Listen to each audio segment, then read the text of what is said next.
Hello നമസ്കാരമുണ്ട്. എന്തൊക്കെ വർത്തമാനം, സുഖമല്ലേ? ഇലക്ഷൻ പൊടിച്ചെടുക്കാൻ അതിന് നല്ല ചൂടും. ഇപ്പോൾ ചൂട് കൂടിക്കണ ലീഗുകാർക്കും കോൺഗ്രസ്സുകാർക്കാണ്. ശൈലജ ടീച്ചർക്കെതിരെ അപവാദ പ്രചരണം. അതായത് ലോകത്തിൽ തന്നെ മാതൃകയായി നിൽക്കുന്ന ഒരു ടീച്ചറാണ്. ടീച്ചറെക്കുറിച്ച് പറയേണ്ട ആവശ്യമില്ല. സകല മാധ്യമങ്ങളും അതുപോലെ തന്നെ നാടെങ്ങും ലോകമെങ്ങും കോവിഡ് റാണി നിപ്പ രാജകുമാരി എന്നൊക്കെ വിശേഷത നൽകിയ ഒരു ടീച്ചറാണ്. ഈ ലീഗുകാരെ പ്രത്യേകിച്ച് പറഞ്ഞു കഴിഞ്ഞാൽ അവർക്കൊന്നും ഈ നേതാക്കന്മാർ സ്ത്രീകളെ അപമാനിക്കുന്ന രീതിയിൽ ഒരു പ്രത്യേക പുത്തിരില്ല. നമുക്കൊക്കെ അറിയാം, 1979 മുസ്ലിം ലീഗ് വിഘടിച്ചൊരു കാലമുണ്ടാണ്. അന്ന് പാണക്കാട്ടെ തങ്ങന്മാരെ തെറി പറഞ്ഞാണ് അവർ.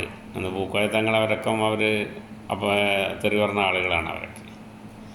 അതുപോരാത്ത നമുക്കറിയാം, പിന്നെ ഈ അടുത്ത കാലത്തുണ്ടായ ഹൈദരലി ശിഹാബ് തങ്ങളെ മകനെ തെറി പറഞ്ഞത് പച്ചക്ക് മാധ്യമങ്ങൾക്ക് മുമ്പിൽ സംസാരിക്കൊണ്ടിരിക്കുന്ന സമയത്ത് കയറി ചെന്ന് തെറി പറഞ്ഞില്ലേ.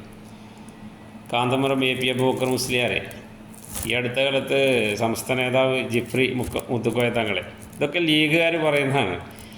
അതുപോരാത്തത് ഇപ്പോൾ സ്ത്രീകളെ അഭിമാനിക്കുന്ന രീതിക്കുള്ള എത്രയോ പോസ്റ്റുകൾ, എന്തെല്ലാം രീതിക്ക് നാണവും മാനവും ഇല്ലാത്ത എത്ര രീതിക്കുള്ള അപഹാസിക്കുന്ന രീതിക്ക് യാതൊരു നിയന്ത്രണവുമില്ലാതെ അണികൾക്ക് എന്ത് ലൈസൻസും കൊടുത്തിട്ട് പറഞ്ഞേക്കുന്ന നേതാക്കന്മാരാണ്, അതായത് UDFിലും കോൺഗ്രസ്സിലുള്ളത്.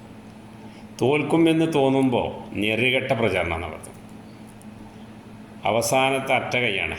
കാരണം ഇവർക്കൊന്നും നാടിൻ്റെ വികസനം പറയാനില്ല. എണ്ണി പറയുന്ന രീതിക്കുള്ള വികസനങ്ങളാണ് കേരള സർക്കാർ ഈ 5-8 വർഷം കൊണ്ട് നടത്തിയിട്ടുള്ളത്. മുഖ്യമന്ത്രി പിണറായിയുടെ നേതൃത്വത്തിൽ നമുക്കറിയാം, ഓരോ നാട്ടിലും എല്ലാ മേഖലയിലും മുന്നിട്ട് നിൽക്കുന്ന. അപ്പോൾ അതിൻ്റെയൊക്കെ ഇഷ്ടം പോലെ പറഞ്ഞു തീർക്കാൻ LDFനുണ്ട്. ഇതൊന്നും പറഞ്ഞു തീർക്കാനില്ല. ഇപ്പോൾ അവിടെ തോൽക്കും എന്നുള്ള ഒരു തോന്നൽ വന്നപ്പോൾ അപവാദ പ്രചരണം, അത് ലീഗുകാരായാലും കോൺഗ്രസ്സുകാരും മുമ്പേ ഉള്ളതാണ്. ഇപ്പോൾ AKജിയെ പറഞ്ഞിട്ടില്ലേ, നമ്മുടെ ജയിക്കിൻ്റെ ഭാര്യനെ, ഗർഭിണിയായ ഭാര്യനെ ഇലക്ഷൻ പ്രചാരണത്തിന് പറഞ്ഞ ഓർമ്മ ഉണ്ടല്ലോ. അതിപ്പോൾ ഗൗരിയമ്മയ്ക്ക് എത്ര നേരിട്ടിട്ടുണ്ട്.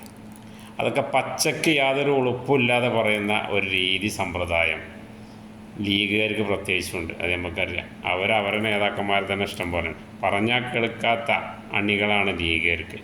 അവരുടെ നേതൃത്വം അതിനകത്ത് പഴയ കാലത്തൊക്കെ തുണിമാടി കാണിച്ചു കൊടുത്തിരുന്ന പരിപാടിയുള്ള നേതാക്കന്മാർ ഇഷ്ടം പോലെ ഉണ്ട് നമ്മുടെ നാട്ടിൽ. ലീഗിൽ അവരുടെ പാരമ്പര്യമാണത്. അപ്പോൾ അവരുടെ അണികളാണ്, അവരുടെ ഗുരുത്വം സ്വീകരിച്ച ആളുകളാണ് ഇന്നത്തെ നേതാക്കന്മാരും അണികളും അവരുടെ നേതാക്കന്മാർ. അപ്പോൾ അവർ പാരമ്പര്യമായിട്ട് തുടർന്നു പോകും. ഓക്കെ എന്നാ, ജനങ്ങളുടെ നല്ല മനസ്സുണ്ട്. ഈ സർക്കാരിനെ